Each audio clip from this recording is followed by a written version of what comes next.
En logoiwek alak kokakolos membayatab kot neing'oten ng'atutik nebo Kibwezi Cherongo Mwe Kimtuze kandoindetab emoni Dr. William Ruto kosubkei ak kakwautiet nekoib ine nebo kobos olietab katoldoleiwek nekamwa kole ikimite noton bitunetab amitwogik ak kobos rarunetab amitwogik kit nekikebaorionchi en kasarta negoi. Kong'alali en sukulitab secondary nebo Ilo nebo kasarta nekokiyai igortab kokiminetab kamatik kole kamwa ine kole en oret agenge nebo kobit amitwogik cheyome konyolu keker kele kanyor kabatik tuguk cheboisien en kabatisiet en aliet neityin icheket.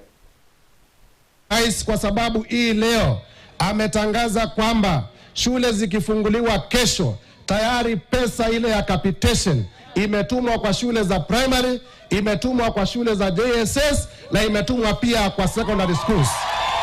Ndio kutuma pesa, munajua pale mbeleni pesa ya mashule ilikuwa inacheleweshwa. Ni Rais William Ruto ndio anatuma pesa kwa shule hata kabla shule zifunguliwe. Na hiyo ni kusaidia wazazi, na hiyo ni kusaidia watoto. Ndio Kenya watoto waweze kusoma, kwa sababu masomo ndio inasawazisha mtoto wa tajiri na mtoto wa maskini. Tunataka tumshukuru Rais na tumueleze kwamba tunaunga mkono mambo ya kuweka mambo ya masomo kipao mbele. Tumekuwa na shida kubwa ya njaa katika nchi ya Kenya, na ndio tupate chakula ya kutosha ni lazima tuzalishe chakula. Watu wa hapa Mboni ni wakulima, watu wa hapa Mboni wanafanya ukulima. Kule mbeleni mnajua bei ya mbolea ilikuwa juu sana, ikakuwa mkulima wa kawaida hawezi kuafford mbolea.